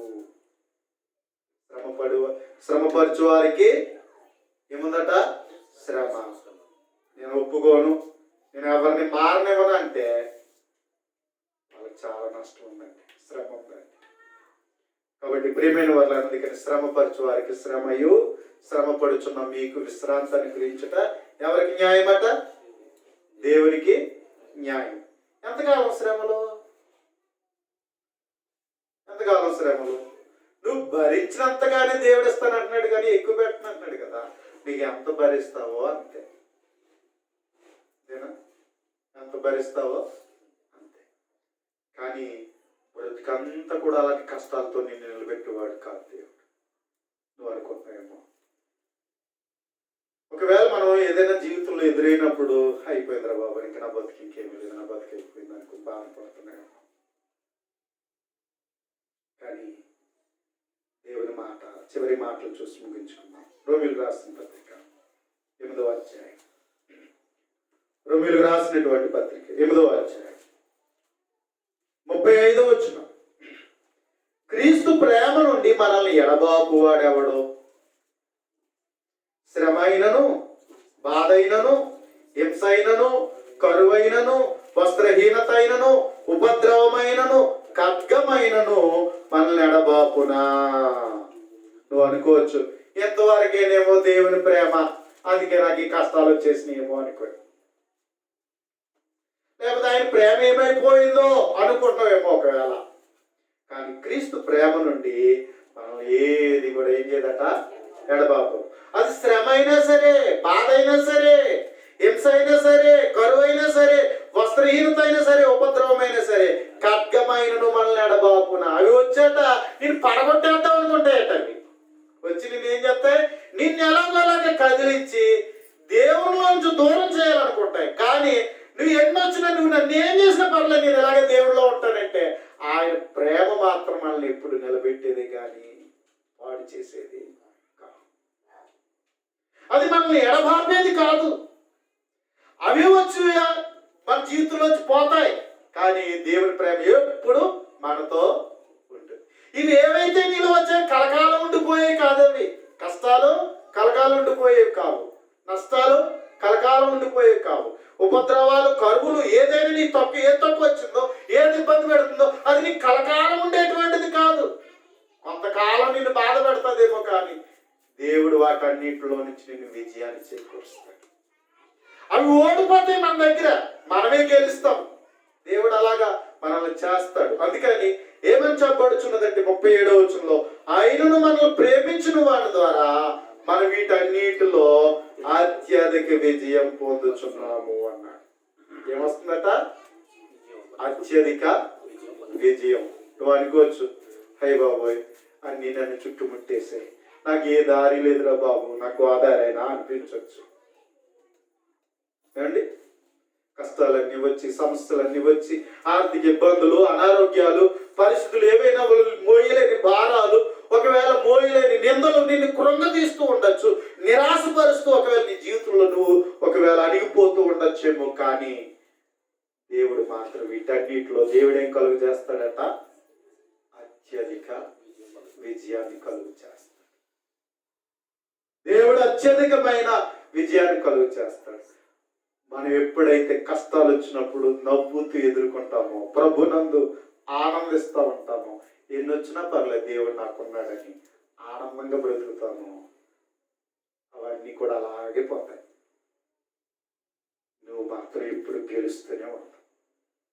నిన్ను గెలిపిస్తాడు ఎవరు? దేవుడు. కాబట్టి అత్యధికమైన విజయాన్ని దేవుడు నీకు ఇస్తాడు. ఆయన నమ్మదగిన వాడు. నువ్వు నమ్మితే, అలా నమ్మితే, అలాగా ఆయనలో నువ్వు నిలబడితే దేవుడు నమ్మదగిన వాడు. ఆయన ఎంతైనా నమ్మదగిన వాడు. అయ్యో నా కష్టాలు వచ్చేసినండి, బాధలు వచ్చేసినండి, కరువులు వచ్చేసినండి, అయ్యో నా జీవితంలో అన్ని నన్ను చుట్టుముట్టేసి అంటే, ఎన్ని చుట్టుముట్టినా దారులన్నీ మూసుకుపోవచ్చు, కానీ దేవుడు మాత్రం ఏదో ఒక ద్వారాన్ని తెరుస్తూనే ఉంటాడు నీ కొరకు. ఇరుకులోనండట దేవుడు ఏం కలుగు చేస్తాడు? విశాలత కలుగు చేస్తాడు. అన్ని మూసుకుపోయినాయండి, నేను బ్రతకడానికి ఏమీ లేదండి బాబు అనుకోవచ్చు, కానీ బ్రతకడానికి ఇంకో దారి ఏదోటి చూపిస్తాడు దేవుడు. అంత నమ్మదగిన వాడు దేవుడు. కాబట్టి ప్రియమైన వారు, ఒకటే మనం చేయవలసింది ఎప్పుడు చేయాలి? ప్రార్థన చేయాలి, వాక్యం చదవాలి, ఆయన సన్నిధికి వెళ్ళాలి, ఎప్పుడు ఆయన స్తుతిస్తూ ఆయన మహింపరుస్తూ ఉండాలి. మన గురి మాత్రం మనం విడిచిపెట్టకూడదు. ఎన్ని వచ్చినా సరే ఏం మర్చిపోకూడదు. చాలా మంది ఏమంటారు తెలుసా? మనసు బాగాలేదనుకో, ప్రార్థన చేయబుద్ధి ఎక్కలేదు, వాక్యం చదవబుద్ధి ఎక్కలేదు, దేవుని స్తుతించబుద్ధి ఎక్కలేదు, అది చర్చికి వెళ్ళబుద్ధి అవ్వట్లేదు అనుకో. అటువంటి వద్దు. నీ జీవితంలో ఎన్నొచ్చినా నువ్వు మాత్రం మానకూడవలసినవి ఏంటో తెలుసా? ప్రార్థన. రోజు ప్రార్థన చేయాలి, ముమ్మారు ప్రార్థన చేయాలి. అండి, రెండోది వాక్యం చదువుతూ ఉన్నాడు. మూడోది దేవుని సహవాసాన్ని విడిచిపెట్టకూడదు, దేవుని సన్నిధిని విడిచిపెట్టకూడదు. నీకు ఎన్ని సమస్యలు వచ్చినా సరే నువ్వు దేవుడి సన్నిధిలో ఉంటావు. లోకం అనుకోవచ్చు, ఏమన్నా ఏమి లేకపోయినా మాత్రం దేవుడి గురికి వెళ్తాం, మా అందమ్మా ఏంటో ఇంకా మాట్లాడితే దేవుడే దేవుడు వీళ్ళకే అని లోకం ఎన్ని అన్నా సరే నువ్వు మాత్రం ఎవరు నమ్ముకోవాలా? దేవుడిని నమ్ముకోవాలి. నమ్ముకుంటే దేవుడు అత్యధికమైన విజయాన్ని ఇస్తాడు. ఒకవేళ లేదండి, నేను నా బ్రతికి ఎంతకాలం బ్రతికాను, ఇంకెంతకాలం అంటే నాకు కష్టాలు, ఇన్ని కష్టం ఇంకా నాకు బతుకంతా ఇంతేనా అని అనుకుంటే ఒకవేళ ఈ లోకంలో నీకు సుఖం రాగదేమో కానీ పరలోకంలో మాత్రం గొప్ప విస్తరంత ఉంది.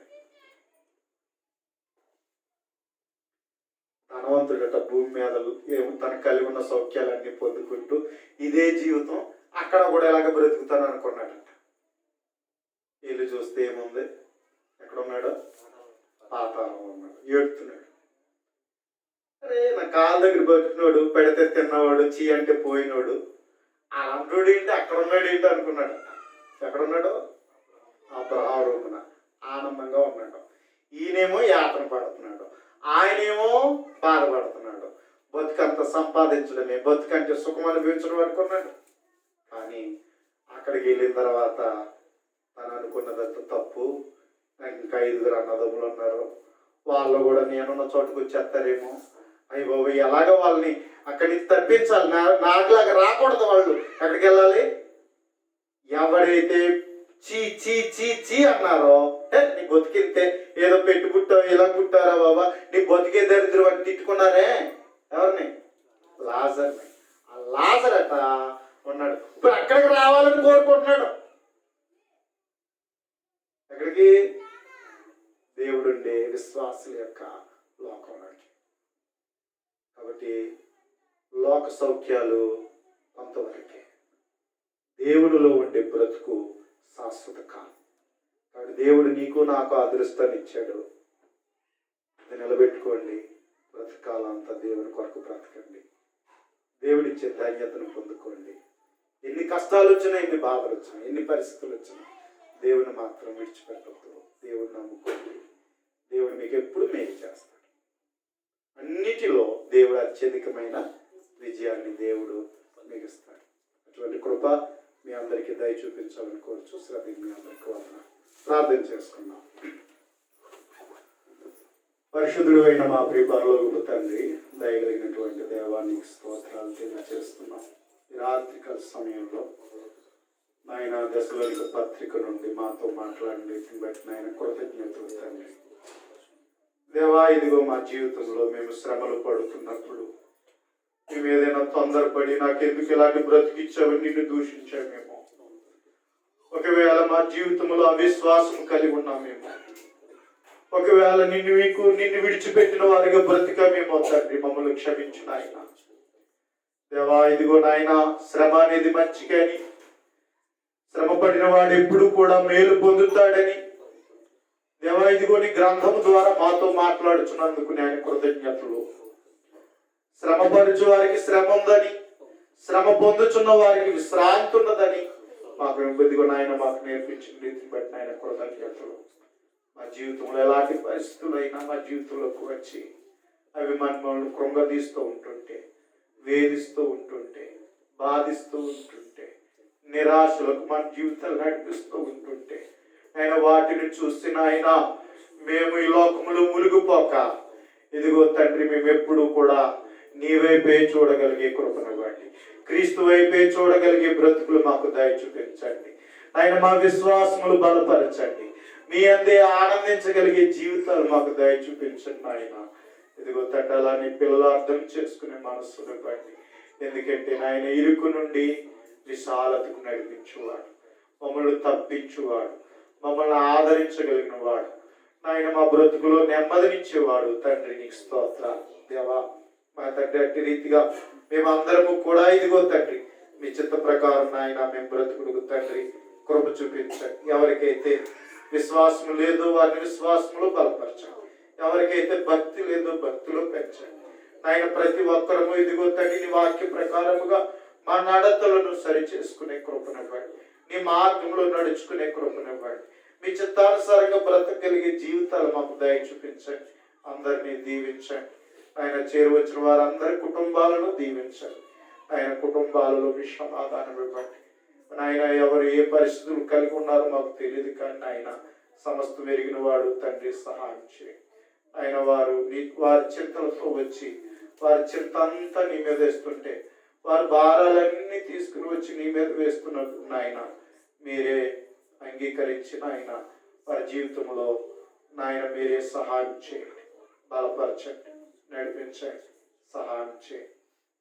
నాయన మా తండ్రి వారి మరణ ఆలకించండి. వారు అడుగుచున్న వాటి నెలను మీ చిత్తానుసారముగా అనుగ్రహించి దేవ సహాయం చేయండి. ఆయన అందరికి మంచి ఆరోగ్యాలు ఇవ్వండి. ఎవరైతే బలహీనులుగా ఉన్నారో, అవసరతలతో ఉన్నారు నాయన, మరి ఆర్థిక ఇబ్బందులతో బాధపడుతున్నారు, వారందరినీ జ్ఞాపకం చేసుకోండి.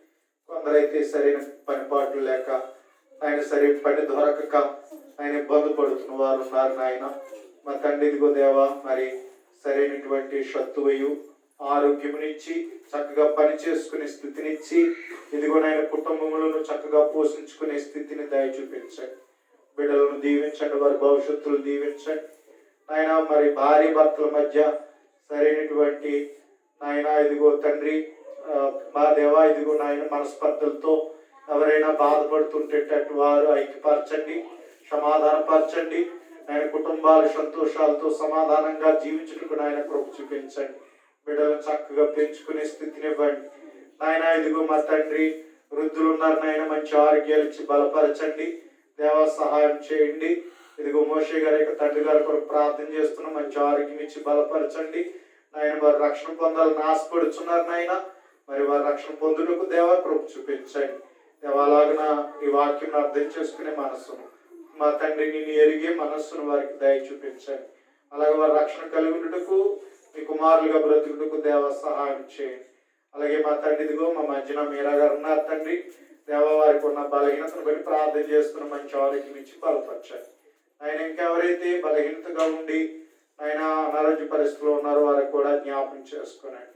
ప్రతి ఒక్కరిని దీవించమని, ఆశీర్వదించమని, అలాగే కాలనీలో ఉన్న ప్రతి ఒక్కరిని బట్టి ప్రార్థన చేస్తున్నాం, ప్రతి కుటుంబాన్ని బట్టి ప్రార్థిస్తూ ఉన్నాం. అందరినీ దీవించండి, మంచి ఆరోగ్యాలతో బలపరచండి, మీ మేలు చేత నింపండి ఆయన. ఏది జరిగిన మీ చిత్త ప్రకారం ప్రతి ఒక్కరిని ఆస్వాదించి మీ చిత్త ప్రకారం నడిపించమని, మహిమ ఘనత ప్రభావాలు మీరే పొందుకుంటారని నమ్ముచు మా తండ్రి ఆయా ప్రాంతాల్లో జరుగుతున్న పరిచర్యలు దీవించి ఆస్వాదించి నడిపించమని, మహిమ ఘనత ప్రభావాలు పొందుకోమని క్రీస్తు యేసు నామములో ప్రార్థించి వేడుకొంచున్నాం తండ్రి.